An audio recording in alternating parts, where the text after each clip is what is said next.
Good afternoon, everybody. It is again time for NASCAR Know-It-All with Steve.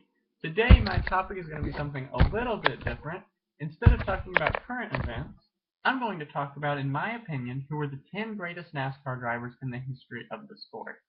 Now, like I said, this is my opinions, and I'm going to give factual evidence to support my claims.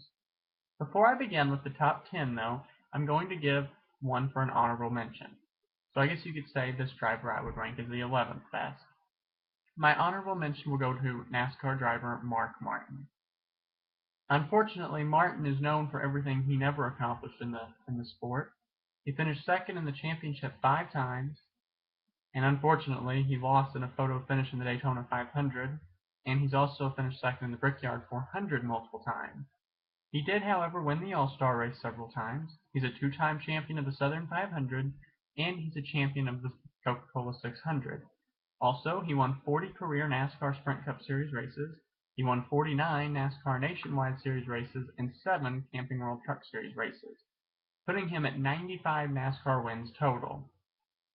But it was his remarkable consistency that made him one of the greatest of all time. He currently ranks second for most career top 10 finishes in the history of the sport, although he will be surpassed by Jeff Gordon pretty soon.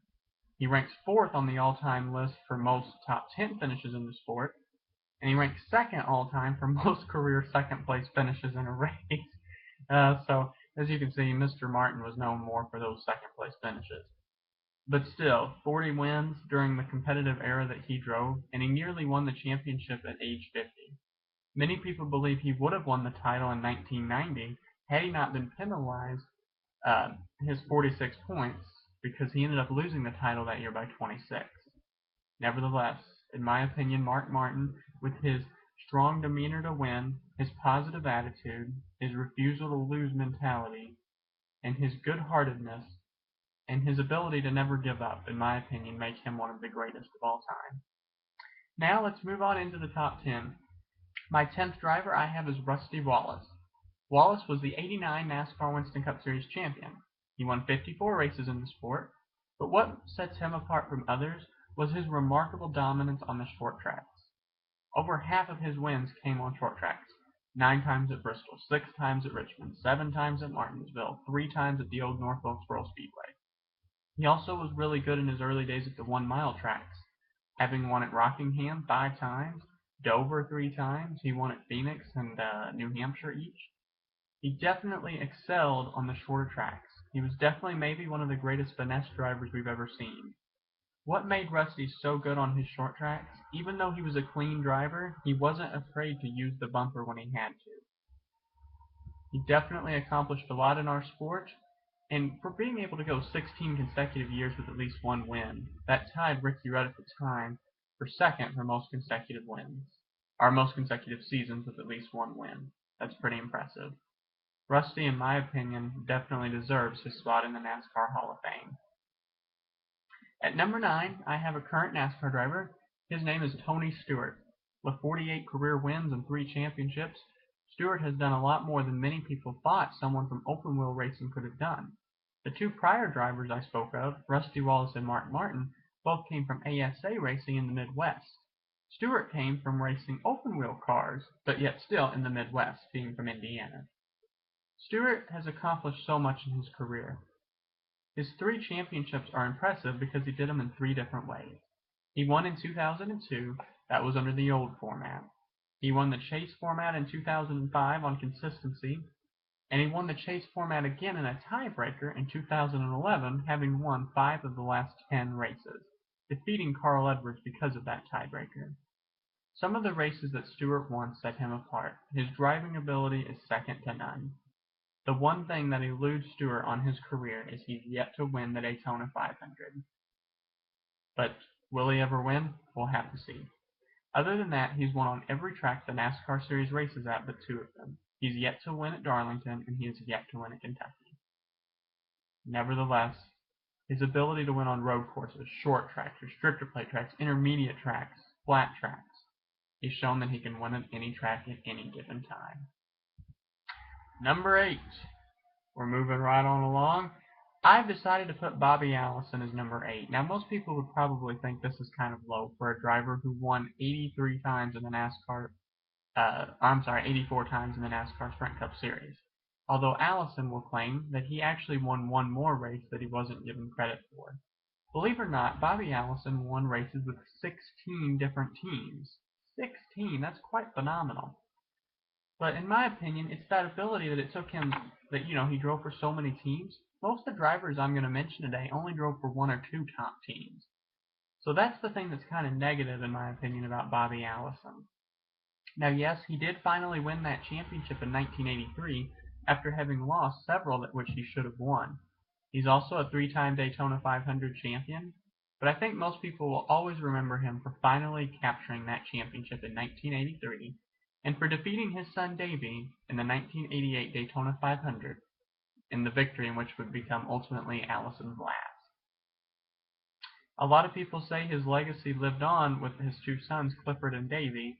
Davey, of course, had a very successful young career, having won 17 times in the NASCAR Sprint Cup Series before 1993 in his tragic accident in a helicopter crash at the Talladega Superspeedway.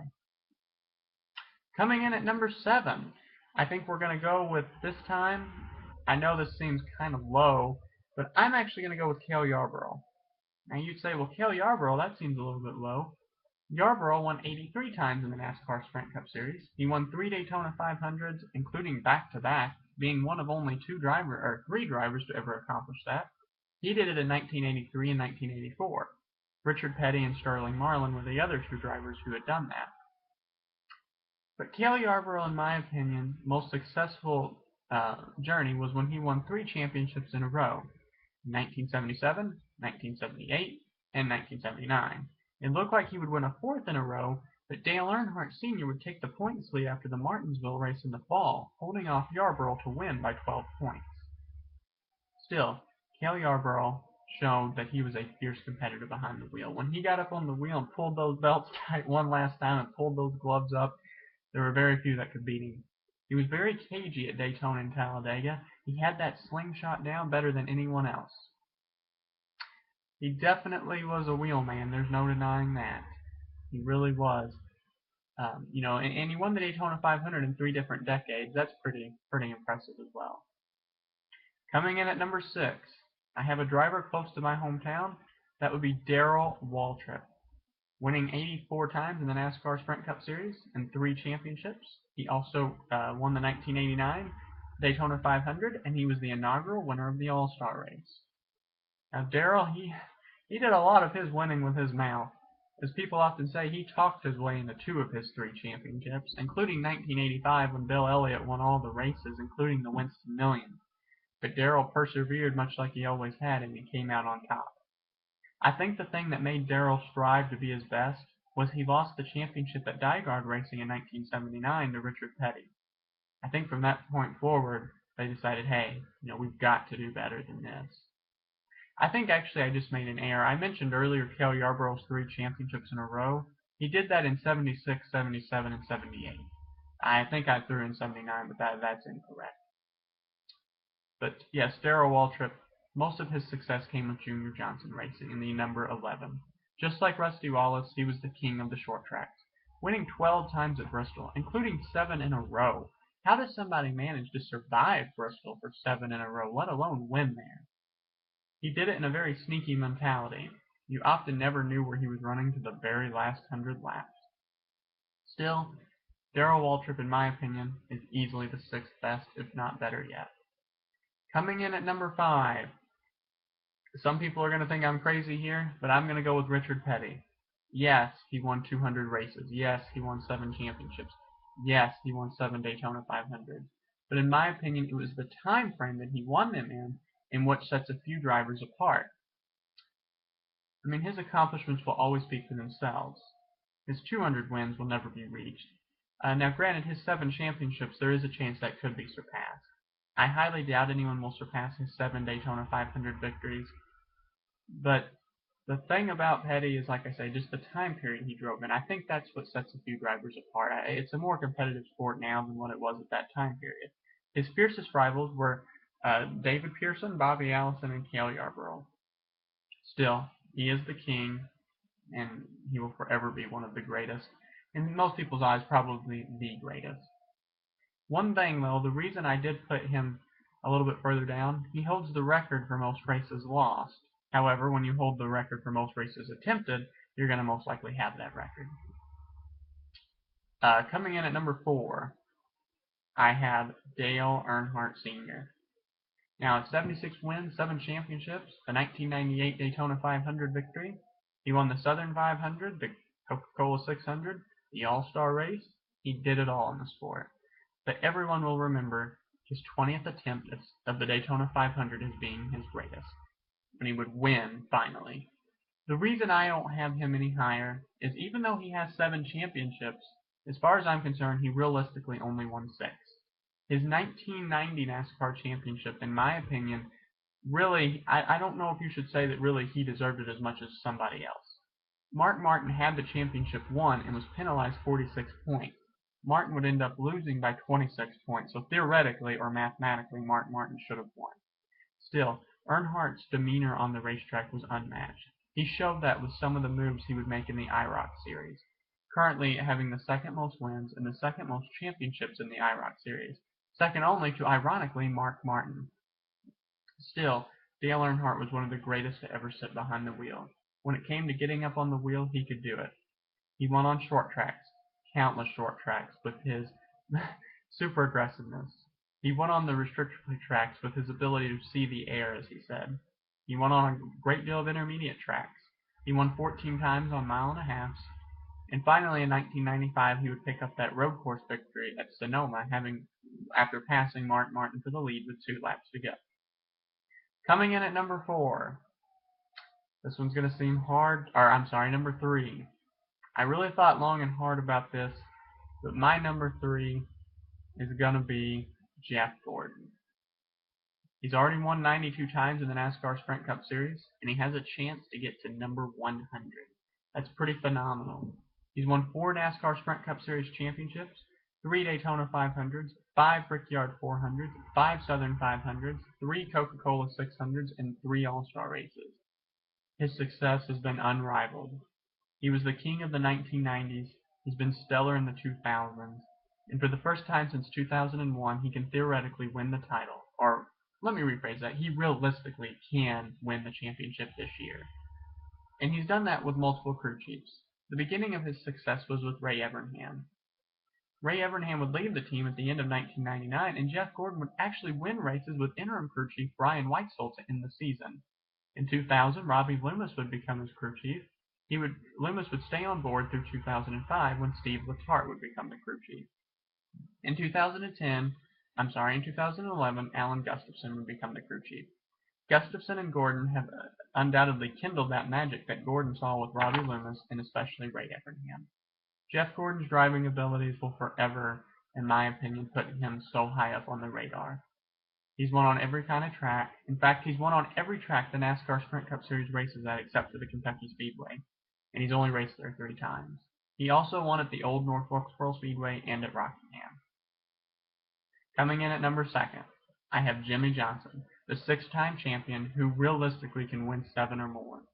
He already has a grand total of 69 career NASCAR Sprint Cup Series wins, and he only started in 2002. He's really dominated the sport. He's won on every kind of racetrack there is. If there is any weakness he has whatsoever, I guess you could say it is road courses. But he did win at Sonoma in 2010, so he knows how to get it done on the road courses. But his dominance will forever be unmatched. There are so many racetracks where he already holds records. Dover, for instance, where he's a 9-time winner. Charlotte, he has the most wins.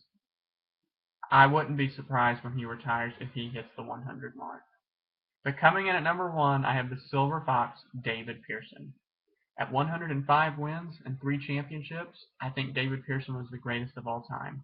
He only started 453 races, having won 105 of those.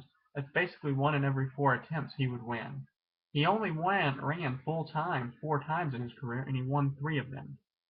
The year Benny Parsons won the championship, David Pearson won 16 races. He only attempted 18. Pearson's winning ability was unmatched, and his caginess. He so often waited to the end to win these races.